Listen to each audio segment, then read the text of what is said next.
जैसे NPCIL, ठीक है, NPCIL हो गया, NFC हो गया, ठीक है, IREL, IGCAR, ठीक। इस प्रकार के जितने भी एग्ज़ाम हैं DIE के सभी एग्ज़ाम के लिए और रेलवे एग्ज़ाम के लिए अति महत्वपूर्ण वीडियो होगा। चलिए क्वेश्चन की ओर बढ़ते हैं। वन लाइनर क्वेश्चन होंगे जिससे हमारा ये पूरा चीज़ को कवर करते हुए बहुत ही बेहतरीन SK झा सर की ये बुक है। तो पहला क्वेश्चन क्या हो जाएगा, SI पद्धति में ताप का नया मात्रक क्या होता है यहाँ पर, डिग्री सेंटीग्रेड। नेक्स्ट, SI पद्धति में आवर्ती का पुराना मात्रक कंपन प्रति सेकंड होता है। नेक्स्ट क्वेश्चन, SI पद्धति में आवर्ती का नया मात्रक क्या होता है, हर्ट्ज। SI पद्धति में ज्योति तीव्रता का पुराना मात्रक क्या है, कैंडेला शक्ति है। मूल मात्रकों की सहायता से व्यक्त किए जाने वाले मात्रक व्युत्पन्न मात्रक कहलाते हैं। बहुत लंबी दूरियों को मापने के लिए प्रकाश वर्ष का प्रयोग किया जाता है। बहुत लंबी दूरी को मापने के लिए प्रकाश वर्ष का प्रयोग किया जाता है।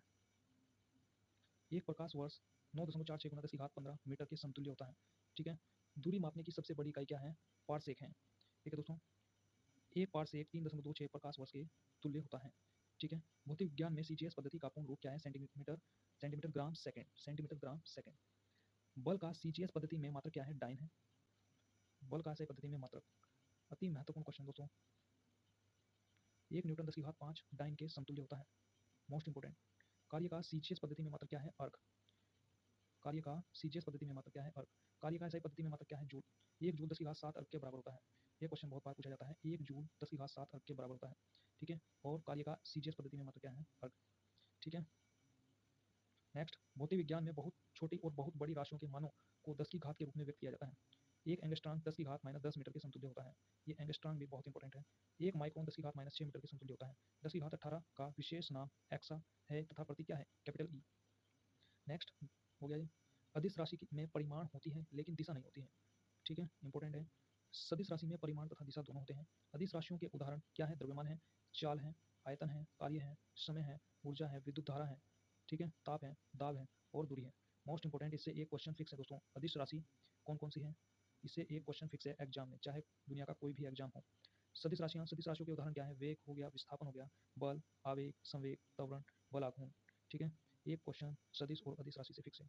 दूरी सदैव क्या होती है दोस्तों, धनात्मक होती है। एक निश्चित दिशा में दो बिंदुओं के बीच लंबवत न्यूनतम दूरी को क्या कहते हैं, विस्थापन कहते हैं। और ये विस्थापन की मोस्ट इंपोर्टेंट क्या है, परिभाषा है।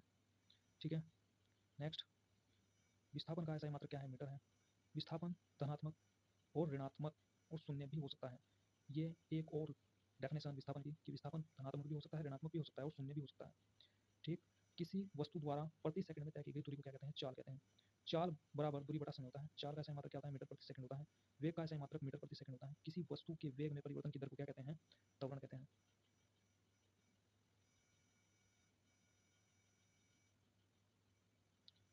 त्वरण का SI मात्रक क्या होता है, मीटर प्रति सेकंड स्क्वायर। यदि समय के साथ किसी वस्तु का वेग घटता है तो त्वरण ऋणात्मक होता है, और ऋणात्मक त्वरण क्या कहलाता है, मंदन कहलाता है। अति महत्वपूर्ण क्वेश्चन दोस्तों। क्वेश्चन इस प्रकार से बन सकता है कि मंदन किसे कहते हैं। जब कोई वस्तु किसी वर्ताकार मार्ग पर गति करती है तो उसकी गति को क्या कहते हैं, वर्तीय गति कहते हैं। समरूप वर्तीय गति त्वरण गति त्वरित गति होती है। कोणीय वेग को ओमेगा से प्रकट किया जाता है। कोणीय वेग को ओमेगा से प्रकट किया जाता है। रेखीय चाल कोणीय चाल गुणा त्रिज्या के गुणनफल के बराबर होती है। रेखीय चाल कोणीय चाल इंटू त्रिज्या के गुणनफल के बराबर होती है। भौतिकी का पिता न्यूटन को कहा जाता है। न्यूटन ने गति के नियम प्रिंसिपिया नामक पुस्तक में प्रतिपादित किया है। न्यूटन ने 1637 में गति के नियम को प्रतिपादित किया था। ये डेट पूछ ली जाती है कि कब इसको प्रतिपादित किया। गति के प्रथम नियम को गैलीलियो का नियम या जड़त्व का नियम के नाम से भी जाना जाता है। न्यूटन के गति के प्रथम नियम से बल की परिभाषा मिलती है।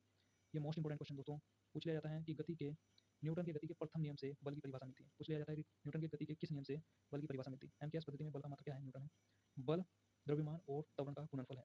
बल क्या है, F बराबर ma, यानी द्रव्यमान और त्वरण का गुणनफल। ठीक, पृथ्वी तल पर गुरुत्वीय त्वरण का मान 9.8 मीटर पर सेकंड स्क्वायर होता है। जब कोई वस्तु विरामावस्था में हो तो उसका वेग क्या होगा, शून्य होगा। ये अति महत्वपूर्ण क्वेश्चन।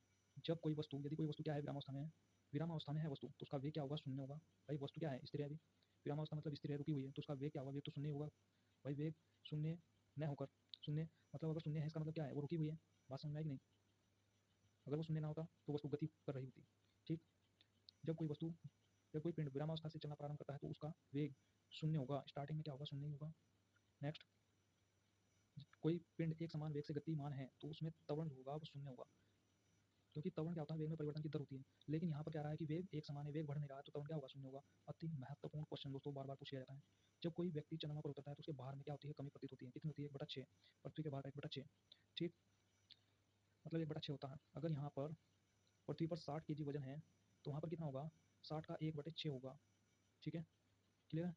ये क्वेश्चन पूछ लिया जाता है। नेक्स्ट, चलती हुई मोटर कार के अचानक रुकने पर उसमें बैठे यात्री आगे की ओर झुक जाते हैं, ऐसा जड़त्व के कारण होता है। कंबल को हाथ से पकड़कर डंडे से पीटने पर धूल के कण जड़त्व के कारण से झड़कर गिर जाते हैं।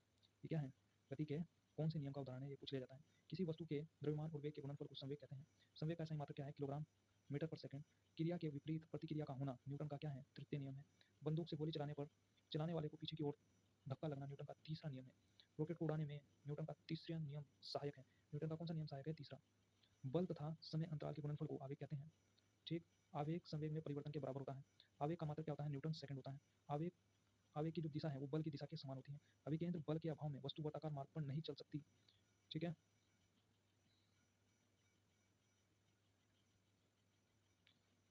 अभिकेंद्र बल का जो सूत्र है वो F बराबर mv² बटे r होता है, जहाँ m क्या है? पिंड है, पिंड का द्रव्यमान है, और v क्या है? चाल है, r क्या है? त्रिज्या है। ठीक है। इस पर न्यूमेरिकल आ जाते हैं। अपकेंद्रीय बल छद्म बल या जड़त्वीय बल होता है। अपकेंद्रीय बल की दिशा अभिकेंद्र बल के विपरीत होती है। ठीक है। दूध से मक्खन निकालने की मशीन अपकेंद्रीय बल के सिद्धांत पर कार्य करती है। मोस्ट इंपोर्टेंट क्वेश्चन दोस्तों, बार बार एग्जाम में पूछा जाता है। बल द्वारा एक पिंड को एक अक्ष के परितः घुमाने की प्रवृत्ति को क्या कहते हैं? बल आघूर्ण कहते हैं। बल आघूर्ण तो बल गुणा आघूर्ण भुजा के गुणनफल के तुल्य होता है। बल आघूर्ण क्या है? सदिश राशि है। ठीक है। बल आघूर्ण का मात्रक न्यूटन मीटर होता है। 1 केजी भार 9.8 मीटर के बराबर होता है। एक व्यक्ति लिफ्ट पर खड़ा है, यदि डोरी टूट जाए तो उसे अपना भार शून्य प्रतीत होगा। अति अति महत्वपूर्ण क्वेश्चन है दोस्तों कि उसे भार कब प्रतीत होगा, शून्य कब प्रतीत होगा। ऑप्शन दिए होंगे भाई, लिफ्ट पर वह खड़ा है और डोरी टूट जाती है तो उसके भार जो है शून्य प्रतीत होगा। नेक्स्ट, सरल मशीन बल आघूर्ण के सिद्धांत पर कार्य करती है। एक क्वेश्चन फिक्स है दोस्तों, सरल मशीन से उत्तोलक से संबंधित ये क्वेश्चन फिक्स है। सरल मशीन के उदाहरण क्या है? उत्तोलक है, घिरनी है, अनंत तल है, स्क्रू जैक है आदि।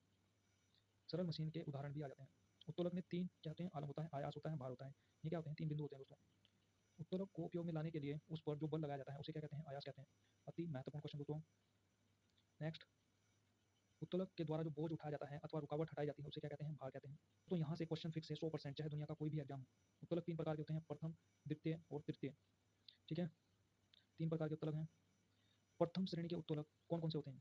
क्वेश्चन दोस्तों 100% फिक्स है। क्वेश्चन इस प्रकार से आएगा कि प्रथम श्रेणी के उत्तोलक के मतलब प्रथम श्रेणी के उत्तोलक कौन से हैं? तो इसमें आते हैं तुला, कैंची, प्लास, सिंडासी, कील, कील उखाड़ने की मशीन, साइकिल का ब्रेक, हैंडपंप।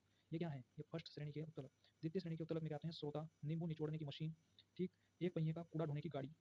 फिक्स है दोस्तों, ये 100% फिक्स है। देख लेना किसी भी एग्जाम को उठा करके, ये सिलेक्टिव क्वेश्चन है, कई बार एग्जाम में आए हुए। तृतीय श्रेणी के उत्तोलक चिमटा हो गया, चिमटा, हल, मनुष्य का हाथ, क्या है? तृतीय श्रेणी के उदाहरण है। और यहाँ से क्वेश्चन है, प्रथम श्रेणी के उत्तोलक में आलम जो होता है वो एफ, आयास क्या होता है? ई, और भार क्या होता है? डब्ल्यू, यानी क्या होता है? ये बीच में होता है। ये क्वेश्चन दोस्तों 100% छपेगा। क्वेश्चन बिल्कुल सेम टू सेम छपेगा। पूछा जाएगा प्रथम श्रेणी के उत्तोलक में क्या बीच में होता है? तो इसमें क्या बीच में होता है? आलम, आयास तथा भार बीच में होता है। भार क्या होगा? बीच में होगा। आलम और आयास के बीच में क्या होगा? भार होगा। ठीक है। प्रथम श्रेणी के उत्तोलक में यांत्रिक लाभ 1 से अधिक, 1 के बराबर तथा 1 से कम होता है। अति महत्वपूर्ण क्वेश्चन।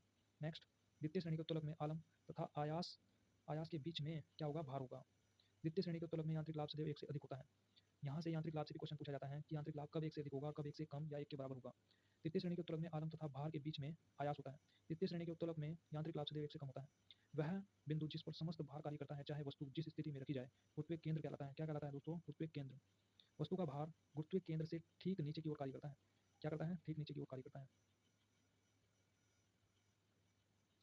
गुरुत्वीय केंद्र पर वस्तु के भार के बराबर ऊपरी मुखी बल लगाकर वस्तु को संतुलित रखा जाता है। संतुलित संतुलन 3 प्रकार के अस्थायी होते हैं, अस्थायी होते हैं, उदासीन होते हैं। ठीक है। बल तथा बल की दिशा में वस्तु के विस्थापन का गुणनफल कार्य के बराबर होता है। W बराबर Fs। कार्य का बल क्या होता है? F, विस्थापन S के संबंध में समीकरण आता है F बराबर Fs cos थीटा। ये होता है। ठीक है। नेक्स्ट, किसी वस्तु की कार्य करने की क्षमता को क्या कहते हैं? ऊर्जा कहते हैं। ऊर्जा क्या है? एक अदिश राशि है। ऊर्जा का ऐसा ही मात्रक क्या होता है? जूल। कार्य द्वारा प्राप्त यांत्रिक ऊर्जा, कार्य द्वारा जो प्राप्त ऊर्जा होती है वो क्या होती है? यांत्रिक ऊर्जा कहलाती है। यांत्रिक ऊर्जा 2 प्रकार की होती है, गतिज ऊर्जा होती है और स्थितिज ऊर्जा होती है। यांत्रिक जो ऊर्जा होती है, गतिज ऊर्जा और स्थितिज ऊर्जा का योग क्या कहलाता है दोस्तों? ये होता है यांत्रिक ऊर्जा। 100% छपेगा ये क्वेश्चन। किसी वस्तु में उसकी गति के कारण कार्य करने की जो क्षमता आ जाती है उसे उस वस्तु की गतिज ऊर्जा कहते हैं। यदि m द्रव्यमान की वस्तु v वेग से चल रही है तो गतिज ऊर्जा क्या होगी? काइनेटिक एनर्जी 1/2, काइनेटिक एनर्जी बराबर 1/2 mv²। जब किसी वस्तु में विशेष अवस्था या स्थिति के कारण कार्य करने की क्षमता आ जाती है तो उसे स्थितिज ऊर्जा कहते हैं। गुरुत्व बल के विरुद्ध स्थितिज या संचित ऊर्जा का व्यंजक Pe = mgh, पोटेंशियल एनर्जी। ठीक। m क्या है? द्रव्यमान है, g क्या है? गुरुत्वजनित त्वरण, और h क्या है? ऊंचाई है। ठीक है। बांध बनाकर इकट्ठा किए गए पानी की ऊर्जा स्थितिज ऊर्जा का उदाहरण है। घड़ी की चाबी की ऊर्जा, तनी हुई स्प्रिंग या कमानी की ऊर्जा क्या है? स्थितिज ऊर्जा के उदाहरण है। ऊर्जा को न तो उत्पन्न किया जा सकता है, न ही नष्ट किया जा सकता है। क्या है? ऊर्जा संरक्षण का नियम है। ठीक है। इसके बाद डायनामो यांत्रिक ऊर्जा का रूपांतरण विद्युत ऊर्जा में करता है। ये क्वेश्चन 100% फिक्स है। यहाँ से माइक्रोफोन ध्वनि ऊर्जा का रूपांतरण विद्युत ऊर्जा में करता है। मोमबत्ती रासायनिक ऊर्जा को प्रकाश एवं उसमें ऊर्जा में परिवर्तित करती है। लाउड स्पीकर विद्युत ऊर्जा को ध्वनि ऊर्जा में परिवर्तित करता है। सोलर सेल सौर ऊर्जा को विद्युत ऊर्जा में परिवर्तित करता है। ट्यूब लाइट विद्युत ऊर्जा को प्रकाश ऊर्जा में, विद्युत मोटर विद्युत ऊर्जा को यांत्रिक ऊर्जा में, विद्युत बल्ब विद्युत ऊर्जा को प्रकाश एवं उष्ण ऊर्जा में, विद्युत सेल रासायनिक ऊर्जा को विद्युत ऊर्जा में, सितार यांत्रिक ऊर्जा को ध्वनि ऊर्जा में।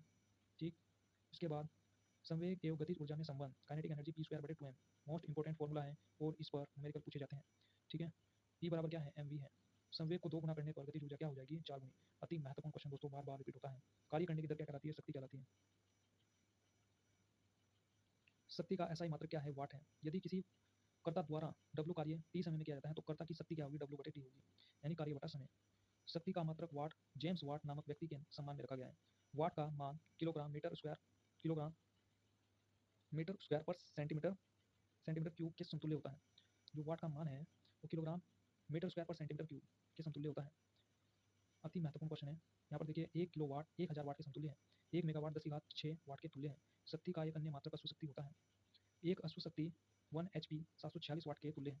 1 वाट सेकंड 1 वाट गुना 1 सेकंड 1 जूल के तुल्य है। 1 वाट घंटा 3600 जूल के तुल्य है। 1 किलोवाट घंटा 1000 वाट घंटा 3.6 गुना 10⁶ जूल के बराबर होता है। ठीक है, ये डाटा आता है दोस्तों, इंपॉर्टेंट है। 1 किलोवाट घंटा कितने जूल के बराबर होता है। जब विस्थापन बल की दिशा में होता है तो कार्य अधिकतम होगा। जब विस्थापन बल की दिशा में होता है तो कार्य क्या होगा, शून्य होगा। 1 ग्राम द्रव्यमान का मान 9 गुना 10⁻13 जूल होगा। आइंस्टीन का द्रव्यमान ऊर्जा समीकरण E बराबर mc²। मोस्ट इंपोर्टेंट क्वेश्चन, बार बार रिपीट होता है दोस्तों। एक मशीन 100 जूल कार्य 10 सेकंड में करती है तो उसकी शक्ति 10 वाट होगी। एक मशीन 100 जूल कार्य करती है 10 सेकंड में। W का मान दिया हुआ है 100 और T का मान दिया हुआ है 10 सेकंड। ठीक है, तो इसकी शक्ति बतानी है। P बराबर होता है W/T।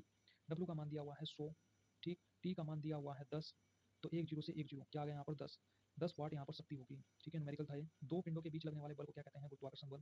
गुरुत्वाकर्षण के नियम का प्रतिपादन किसने किया, न्यूटन ने। आकर्षण बल F बराबर G m1 × m2 बटे r², जहाँ G क्या है, सार्वत्रिक गुरुत्वाकर्षण नियतांक है। m1 m2 क्या है, द्रव्यमान है, r क्या है, बीच की दूरी है।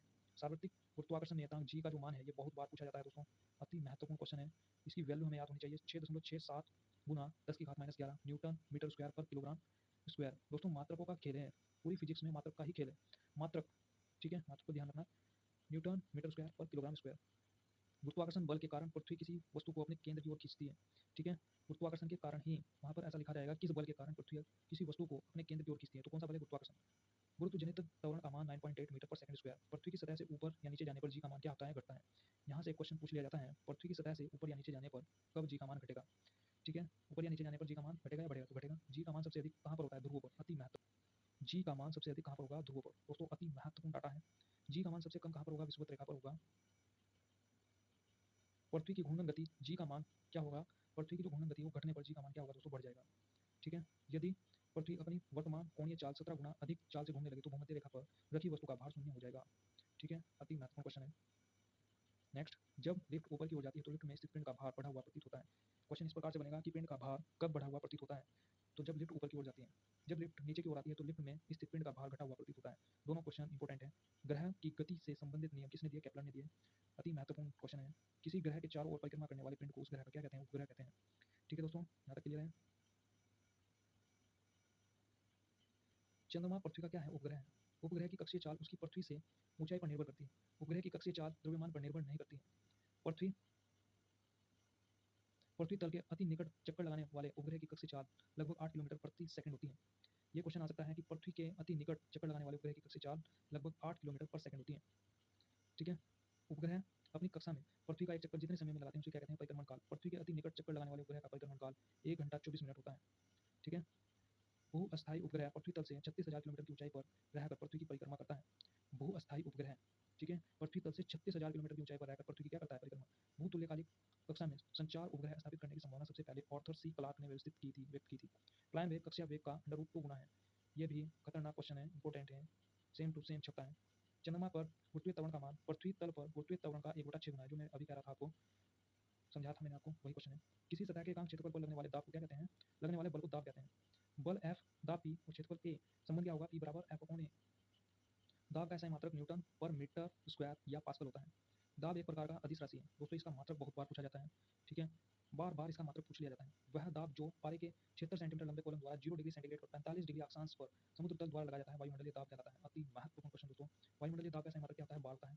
1 बार 10 की घात 5 न्यूटन पर मीटर स्क्वायर के तुल्य होता है। ठीक है। पृथ्वी की सतह से ऊपर जाने वाले वायुमंडलीय दाब क्या होता है? कम हो जाता है। पहाड़ों पर खाना बनाने में कठिनाई का कारण क्या होता है? वायुमंडलीय दाब में कमी। वायुयान में बैठे व्यक्ति यात्री फाउंटेन पेन से स्याही रिसने का कारण क्या है? वायुमंडलीय दाब में कमी। वायुमंडलीय दाब को बैरोमीटर से मापते हैं। कैसे मापते हैं? बैरोमीटर से। यदि अचानक बैरोमीटर का पाठ्यांक गिर जाता है तो यह आंधी तूफान की संभावना का संकेत देता है। अति महत्वपूर्ण डाटा है, अति महत्वपूर्ण क्वेश्चन दोस्तों। ये बार बार सेम टू सेम छपता है। ये दोनों तीनों क्वेश्चन मिलते जुलते हैं। दूसरा क्वेश्चन इससे मिलता जुलता है। यदि बैरोमीटर का पाठ्यांक धीरे धीरे, ये कह रहा है कि अचानक गिर जाता है, और यहाँ पर पूछा गया है, यहाँ पर पूछा जा रहा है, यहाँ पर पूछा जा रहा है अचानक, और यहाँ पर पूछा जा रहा है धीरे धीरे। तो वर्षा होगी दोस्तों। अगर धीरे धीरे गिरता है तो क्या होगी? वर्षा होगी। और धीरे धीरे अगर ऊपर उठता है तो दिन क्या होगा? साफ रहने की संभावना होगी। तीनों क्वेश्चन इंपॉर्टेंट है। द्रव के अणुओं द्वारा बर्तन की दीवार अथवा तली के प्रति एकांक क्षेत्रफल पर लगने वाले बल को क्या कहते हैं? दाब कहते हैं दोस्तों। यहाँ तक बताइए बात क्लियर हुई कि नहीं? Next question,